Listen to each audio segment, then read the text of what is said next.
सचिन प्रसाद कि अगर वाकई शहजाद अलाई खान साहब का इंतकाल हो गया, भगवान उनकी आत्मा को शांति दें, और परवेज आलम का 100% इंतकाल हो गया है तो भगवान उनकी आत्मा को शांति दे। सचिन प्रसाद यहाँ पर है, मेरे पास उनका फोन नंबर भी है। कुछ लोग उनसे कांटेक्ट करने की कोशिश कर रहे हैं क्योंकि वो भी शादीशुदा हैं, वो एक बच्चे के साथ हैं और वो ये कंट्रोवर्सी में नहीं पढ़ना चाहते। अधिकतर लोग नहीं पढ़ना चाहते, है ना। हमारे लिए तो कंट्रोवर्सी नहीं है, हमारे लिए तो राष्ट्र के सारे में जाकर रहकर खा पी कर वापस आ गए। इन्होंने मेरी फ्लाइट की टिकट दी, इन्होंने मेरे लिए सिगरेट खरीदी, इन्होंने मेरे लिए 2-3 बार खाना भी बनाया, ये इन्होंने मुझे 3 टी-शर्ट दी हैं, है ना। और हाँ, और भी खाना वाना यहाँ पर इनके जो हैं पट्टे हैं, इनके जो बोलते हैं 42 के हैं सुबोध शर्मा, लेकिन इनको हमेशा दीदी दीदी दीदी दीदी। अब ये अगर 34 की हैं तो 42 वाला बंदा उनको दीदी दीदी दीदी दीदी क्यों बोलेगा?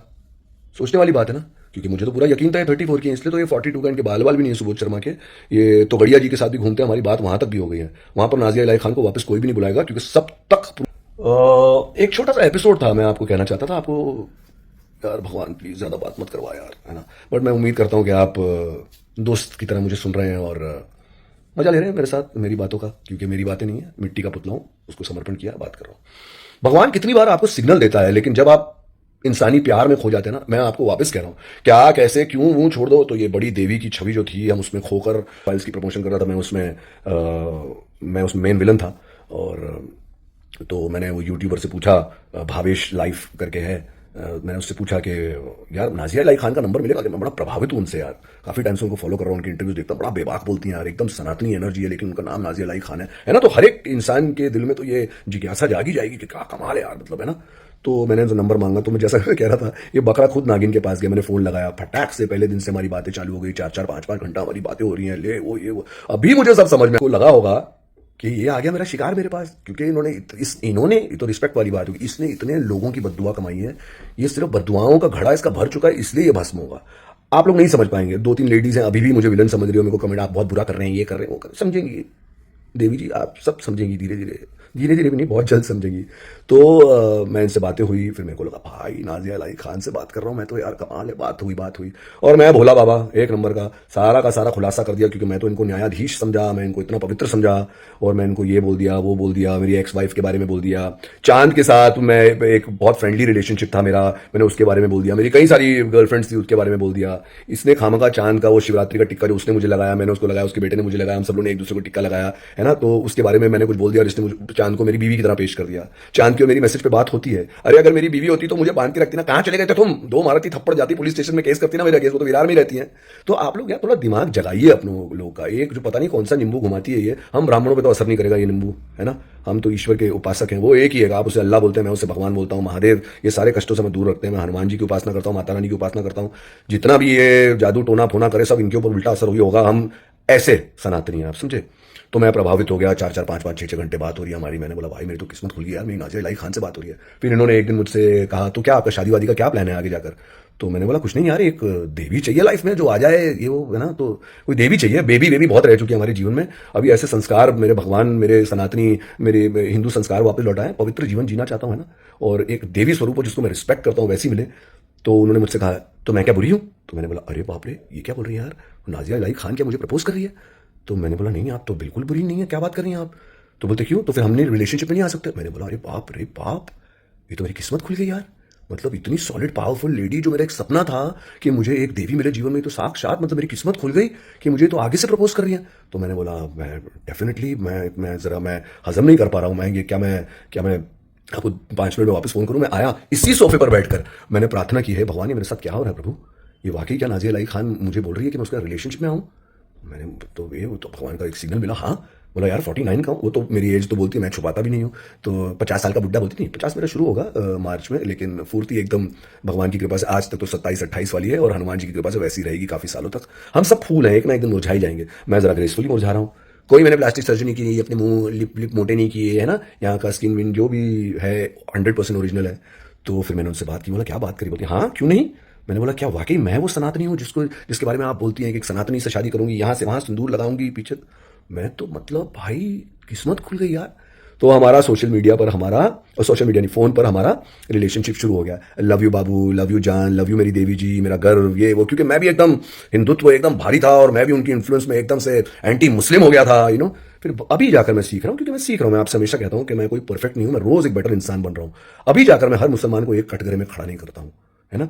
हिंदू मुस्लिम दोनों में बुरे होते हैं और दोनों में अच्छे होते हैं, तो मैं हर मुसलमान को एक कटघरे में कभी जीवन में खड़ा नहीं करूंगा। तो इनसे बातें हुई, तभी मैं वैसा था, एकदम एंटी मुस्लिम, मतलब एकदम जिहादी, सबके सब जिहादी, ये ऐसा ऐसा सोचने वाला मैं बंदा था, है ना। तो इनकी इन्फ्लुएंस में और इनकी एनर्जी एक्सचेंज के साथ तो और हो गया। अभी हमारी बात हुई, इनको पता चला ये तो बकरा है, ये तो अपने आप मेरे को सारा कुछ बोल दिया, ये एसपी की बात कर रही हैं, ये सीपी की बात कर रही हैं, ये इसकी उसकी बड़े बड़े जो पद होते हैं, है ना, योगी जी की बात कर रही हैं, मोदी जी की बोलती है। मोदी जी के साथ इन्होंने 8 बार मंच शेयर किया है। मैंने तो भैया बहुत गूगल किया, मुझे कहीं नहीं दिखा। और अगर इन्होंने कर भी लिया तो आप सोचिए कि कैसा करप्ट सिस्टम है कि ये बीजेपी जैसी पवित्र राष्ट्र सेवी पार्टी की गोद में जाकर बैठ कैसे गई। तो मैंने पहले नाम लिया सुबोध शर्मा का, है ना, और ऐसे 3-4 और लोग हैं जो इसको सपोर्ट कर रहे हैं कि ये अपने बंगाल का, कोलकाता का सारा क्रिमिनल रिकॉर्ड पीछे छोड़ के, जैसे आप जानते हैं कि बंगाल कलकत्ता एकदम अलग थलग हो गया है, वहां गजवाए बंगाल हो रहा है और मिनी पाकिस्तान बोलने लग गए हैं लोग कलकत्ता को, तो वहां का सारा पीछे छोड़ के ये आ गई, इसने भगवा घूंघट पहन लिया भाई, टिक्का लगा लिया और मस्त बैठ गई सब लोगों की यहाँ पर गोद में। ये नहीं बैठी, कोई है लोग जो इसको बिठा रहे हैं। और एज पुनीत वशिष्ठ मेरी आप सब लोगों को सलाह मानिए या वार्निंग मानिए, इसके जीवन से आउट हो जाइए आप लोग, जो भी हैं आप।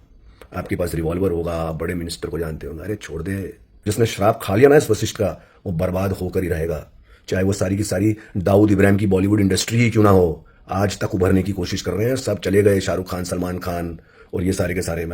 तो मैं हुआ प्रभावित मैडम से, इन्होंने आगे से मुझे प्रपोज किया, बकरा खुद जाकर मीटिंग में बह गया। फिर धीरे धीरे भगवान ने मेरी सतबुद्धि खोली, जो इसके तांडव हो रहे थे, क्योंकि जहां सच्चा प्यार नहीं, हम तो एक सच्चा प्यार करके अंदर चले थे ना, हमें तो लगा हमारी देवी मिल गई, जो इन्होंने छवि बनाई है, सबके सब यही सोचते हैं। तो लेकिन जैसा कि मैंने आपको पहले भी कहा, इनका कट पॉइंट इतना अग्रेशन, इतना गुस्सा, इतनी बड़ी बड़ी बातें। 28 प्रदेशों में इनको घर चाहिए, इनको सब ब्रांडेड चाहिए, है ना। ब्रांडेड की जो लालच होती है ना लड़कियों में, लड़कियों नहीं, ऐसी अद उम्र की महिलाओं में, ये बड़ा गंदा वाला कीड़ा होता है। क्योंकि अगर आपको बड़े बड़े ब्रांड पसंद है, उसके लिए आपको बड़ा बड़ा पैसा चाहिए। लेकिन अगर आप नकली वकील हैं और आपके पास वाकई उतना पैसा नहीं आता है, तो आप लोगों को टेंग टेंग बकरा बना कर पैसे लेंगे। जैसा कि मैंने आपको उदाहरण दिया, 20 लाख रुपए का आ गया, और जब हमारी प्रेस कॉन्फ्रेंस होगी दिल्ली में, उसके भी सारे पेपर्स प्रेस के सामने प्रस्तुत किए जाएंगे। तो ये सारी बातें हैं, बहुत सारी बातें। तो रही बात इसके लास्ट वीडियो की, मैंने एक ही बार देखा तो मुझे याद नहीं है कि मैं बच गई। वो तो भगवान जानते हैं और मैं जानता हूं, मेरी मां जानती है, मेरा परिवार जानता है, और जितने भी सच्चे सनातनी लोग हैं जिनके अंदर की राक्षस वृत्ति जागृत नहीं है, जो अच्छे बच्चे हैं सनातन के, वो अच्छी तरह जानते हैं कि मैं बच गया। और बचना तो था ही मुझे, क्योंकि भगवान का ये प्लान था ही कि तू अंदर जा बेटा, पूरी गंदगी पता कर और बाहर आई। मुझे जब मैं था अंदर तो मुझे नहीं पता था, लेकिन अभी मैं बाहर निकला हूं तो मुझे पता है ये क्या है। गंदे वाले खुलासे होंगे। मैं बस नाजिया इलाही खान से यही कहना चाहता हूं, तू कर्मा बोलती थी ना, अपना कर्मा किधर भाग मत जाना, है ना। कुछ गलत कदम मत उठा लेना, अपनी जान मान के साथ कोई खिलवाड़ मत कर लेना, है ना, क्योंकि तू बहुत बुरी तरह, तेरा पोल खुलने जा रहा है, इतनी गंदी तरह। 2-3 बार तो जेल काट आई है कलकत्ता में, लेकिन अभी तो यहाँ सेंटर में बैठ के, जैसे मैंने बताया ना, कुछ एग्जांपल इसी वीडियो में दिया, हाँ, कि जैसे राम रहीम, और वो जो बीच में भगवा पहनकर वो साधु टकला पकड़ा गया, लड़कियां सप्लाई करता था, जो भी सनातन के नाम का गलत इस्तेमाल करता है ना, तो भगवान भी उसको एकदम ऊंचाई तक लेकर जाते हैं और फिर पटकते हैं। महाकाल बाबा, तेरा पटके जाने का टाइम आ गया है ना, तेरा पटके जाने का टाइम आ गया है। तो जैसा कि मैंने आप लोग से पहले भी कहा कि मंडे या ट्यूसडे भगवान की कृपा से मुझे और इसकी एज प्रूफ क्या क्या केसेस और भी लोगों के मुझे फोन आने वाले हैं, तो मैं पेन और पेपर लेकर बैठा हूं इसका एक एक पॉइंट नोट करने के लिए। तो पहले मैं डर में था, जब मैंने अपना पहला वीडियो बनाया ना, जब इसने ये चांद और क्लोए, मेरे पास प्रूफ आ गए हैं, सीसीटीवी कैमरा फुटेज आ गया है, ये पैसे की चीटिंग किया है, ये उन्होंने मारा है, और पता नहीं क्या क्या बकवास बोलती है। तो झटका खा गया और मैं डर में था, इसलिए पहले वीडियो में मैंने नाजिया इलाही खान का नाम नहीं लिया। मैडम बोल रहा, मुझे लगा डेफर्मेशन मार देगी यार मेरे को ये। तो अभी डेफर्मेशन इस पर लगा है, बहुत गंदा वाला डेफर्मेशन सारी जगह। इसने जू पुलिस स्टेशन में भी सेटिंग की है। कल ही मैं यहाँ के सीनियर पीआई के साथ था, तो उन्होंने मेरे साथ ऐसा बात किया कि मुझे उनकी बातों से पता चल गया कि यहाँ से कुछ प्रेशर आया है इनके ऊपर। तो मैंने बोला सर ये मैं केस करके ही रहूंगा, है ना, मैं कोई प्रेशर 5 करोड़ 10 करोड़ 50 करोड़ 100 करोड़ मेरे को कोई परवाह नहीं है सर, है ना। और मैं वो आदमी हूँ, आप, मैंने कल उनको तो नहीं कहा, लेकिन मैं वो आदमी हूँ भगवान की कृपा से, जब मैं अपना एकदम शंकर सवार एकदम तांडव मूड में था, जब गालियां वालियां देता था बाकी से मैं कुछ भी किसी की भी फाड़ देता था, लेकिन अभी नहीं फाड़ता हूँ। थोड़ा भगवान ने मुझे शांत कर दिया और मैं जरा थोड़ा सा तोल मोल के बोलना सीखा हूँ। परमवीर सिंह जो यहाँ का कमिश्नर था, जब सुशांत की डेथ हुई थी, वो सिटिंग कमिश्नर था, और मैं अपने हर दूसरे चौथे वीडियो, आप जाकर देख सकते हैं मेरे सारे videos, Puneet Vashishtha controversial videos आप देख सकते हैं। मैं एकदम साधु मोड, शंकरा मोड में चला गया था, है ना, अपना बम गांजे का दम लगाता था और पता नहीं कौन सी शक्ति आती तो मैं फाड़ के रख देता था। उस समय की वो मांग थी। मैं ये नहीं कह रहा हूं कि नशा करना अच्छा होता है, बिल्कुल अच्छा नहीं होता है, लेकिन भगवान कुछ ऐसी, जैसा कि मेरा इसके साथ हुआ, ऐसी कुछ चीजों में आपको डालते हैं, उसमें से भी कुछ अच्छा निकल आता है। तो यही हुआ था मेरा उस टाइम भी। मैंने परमवीर सिंह को भी एक्सपोज किया था, पूरी तरह एक्सपोज किया था। सुशांत की डेथ और दिशा सालिन की डेथ का केस आज भी चल रहा है। 5 तारीख को डेट है ना, इसमें अक्यूज किया जा रहा है आदित्य ठाकरे को, और भी कुछ बड़े बड़े लोगों को अक्यूज किया जा रहा है। 5 तारीख जनवरी की डेट है। आप समझ रहे हैं, कर्म चाहे आपके जो भी हों, चाहे एकदम से आपको उसका फल ना मिले, लेकिन उसका फल आपको अवश्य ही मिलेगा, अवश्य ही। तो नाजिया इलाही खान को भी उसके कर्मों का फल मिलने जा रहा है। तो पहले पहले मैं डरता था उसका नाम लेने के लिए, क्योंकि उसने डर बनाया। तो भाई अरे जिसका सुपरिटेंडेंट ऑफ पुलिस जिसके बैग उठाते हैं यार, आदमी उससे डरेगा नहीं क्या? हाँ सोचिए, अभी डर वर गया।